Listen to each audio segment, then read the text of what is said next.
This dense forest could be here, here, or even here.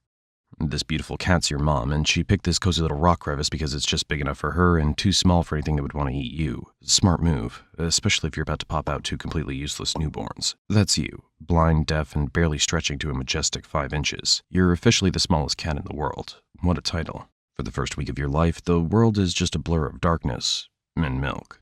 Okay, that's enough. Your mom's gotta go hunting now, which means you're on your own for a few hours. Good luck with that. After 12 days of absolute darkness, you finally see the world you'll have to survive in. But the real danger begins when you reach the first month, when you have to leave the den and face the outside world. And that guy over there, that's your father. Was your father.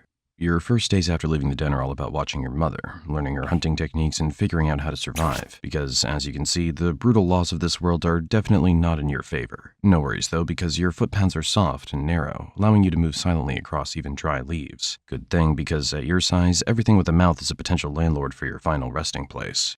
Oh, congrats. You no longer have to share your food with anyone. Wait, it's coming toward you.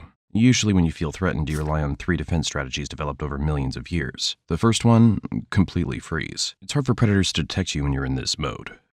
But sometimes it can fail, and that's when you move on to option 2, sprinting at full speed. Your reaction time's so impressive that this fox probably thought you disappeared. Your muscles store energy like compressed springs and release it in bursts of speed, propelling you from stillness to running at top speed in the blink of an eye. Oh, look, it's coming. Okay, let's move on to option 3, hiding in tiny spaces that are hard for predators to track. This is where you truly appreciate the perks of being small in this hellish world. All this running might leave you feeling a bit hungry. Time for something tasty. Your first hunting attempts target insects and small reptiles. You replay every move and technique you picked up from watching your mom in the past few days. Your brain knows what to do, but your body is still figuring out the controls. It looks more like someone having a seizure near a butterfly. It's okay, don't cry. Your first attempts have about 0% success rate anyway. That's why Mom takes over and hands you a few tiny pieces of her prey. Oh, look over there. A rare creature seldom seen in these woods. And if you're wondering what he's doing, he's crying. It's how humans express anxiety. Most of them don't even notice, but late spring is when their anxiety peaks. Longer days and shifting priorities. But you don't know that since your world is basically just trying not to die. So you better leave. Or maybe we could offer some help instead. What would make this human feel better? A fresh lizard? Or maybe... Oh, BetterHelp. Today's sponsor. A platform that connects humans with professional therapists. Great choice. You see, humans have already secured the basic necessities you're still scrambling for, like safety and food. So now their problems have evolved.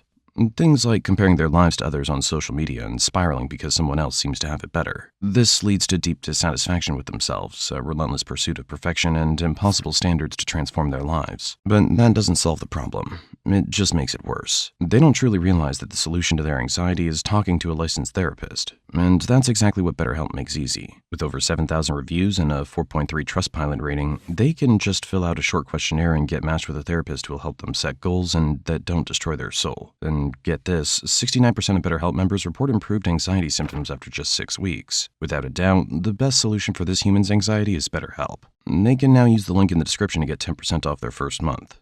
Let them go work on their mental health, while you go work on not getting eaten. Different problems, different solutions. By the time you hit 6 months old, you start getting a little aggressive toward other cats. It's not personal, it's just instinct, since your kind prefers the solo life. So you pack up your tiny paws, leave your birthplace like a rebellious teenager, and go claim a new spot that suits your refined taste. You don't stray too far from Mom's turf. You're still young and, let's be honest, not exactly a streetwise warrior yet. So the best move? Claim a small nearby spot you can actually defend without embarrassing yourself. You mark your territory with urine that smells like buttered popcorn. Even predators think they're at the movies. You patrol your borders with all the seriousness of a tiny furry security guard. You chase off any other cat who even thinks about stopping by. No visitors allowed. Even though you could fit in the palm of a human hand, gotta respect the confidence. Your daily routine's simple. Sleep all day in places nobody would think to look, then emerge at dusk to practice being terrifying at a miniature scale. The bright green eye shine from your tapetum lucidum's a reflective layer behind your retina that gives you night vision about 6 times more sensitive than a human's. Your ears can pick up the sound of a mouse breathing from 50 feet away. Not bad for something whose ears are the size of fingernails. There it is. Let's talk about that hunting technique. You stalk your prey with the intensity of a serial killer, moving just one paw at a time. Your body so low to the ground you're practically doing a military crawl. Then, Your tiny jaws clamp down on a mouse twice the size of your head. You might be small, but your teeth are needle sharp, and your bite force is surprisingly strong for a cat that weighs less than a bag of sugar. Dinner served, if you can manage to drag it back without tripping over it. Days go by, sleeping through the daylight, hunting in the dark, and training hard. Little by little, you get better at not hunting, but running and hiding. Yep, that's your true talent, honed over the years. But let's rewind a bit and see how you ended up like this in the first place. Oh, I didn't mean that far, but now that we're here, meet your extremely distant cousins, the early members of the Preonailurus lineage. While most were busy trying to become the next apex predator, your branch of the family had different ideas. See, most cats were following the standard evolutionary playbook. Get bigger, get stronger, get scarier. While the big cats were fighting over who gets to eat the deer, your ancestors were living in the ecological leftovers, the micro niches that nobody else could physically fit into. I hate to break it to you, but your family's success wasn't about being fierce. It was about never being noticed in the first place. Your ancestors faced evolutionary pressure more from being hunted than from hunting. Those who made noise or took up too much space became someone else's lunch. What's left after millions of years of that kind of pressure is the feline version of minimalism. Stripped down, silent, and optimized. Less muscle, but more efficiency was your gene strategy. Smaller body means lower caloric needs, a sustainable life in seasonable environments where food isn't always plentiful. Over time, your ancestors got better at climbing thin branches, leaping precisely, and navigating vegetation so dense it would give other cats claustrophobia. And despite looking like someone shrunk a tabby in the wash, genetically you're more distant from domestic cats than those big jungle cats are. You're not a mini house cat gone wild. You're the product of a completely different evolutionary strategy. While your distant cousins were becoming lions and tigers, your ancestors took the opposite approach. Shrinking, vanishing into the underbrush. And somehow, that strategy worked. Or rather, kind of worked. Because today, your entire species numbers fewer than 10,000 mature individuals. No known local population exceeds 1,000 adults, as you're scattered across disjointed patches of forests in India, Sri Lanka, and Nepal. So, after millions of years of evolution saying smaller, quieter, sneakier, here you are, munching on a few bugs and tiny lizards, while your distant cousins are living the dream, feasting on deer and buffalo. But sometimes you realize that being invisible is actually the better gig. At 12 months old, you're officially all grown up, and even more of a sweet fluffball. You reach a whopping 3.5 pounds and stretch to about 14 inches, not including your tail, which adds another 6 inches. You're basically a kitten forever, which sounds cute until you realize you still need to survive in a world where you're snack-sized for almost everything. But at least your body's reached peak physical capability. What you're running now is the final version of Rusty Spotted Cat software, speed and precision maxed out. As an adult, you need a better territory than your teenage hangout, somewhere with bigger, higher quality prey. I mean, obviously the menu's expanded beyond insects and tiny reptiles. Birds, rodents, frogs, they're all fair game now. You move stealthily through the underbrush, checking scent trails, watching for signs of competition. A few false starts are normal. Too exposed, not enough food, or worse, already claimed by a bigger predator. But once you find that perfect patch of forest, it's game on. You back up to tree trunks, do your little pea graffiti, and scratch up some low branches. Not because it's fun, but because you've got a message to send. These scent marks and claw scratches are your way of saying, this is my space. They're subtle but powerful signals, left in spots where other animals are sure to notice. It's how you avoid unnecessary fights, set clear boundaries, and let others know you're around, without ever having to show yourself. This new territory spans 1 to 5 square kilometers, depending on food availability.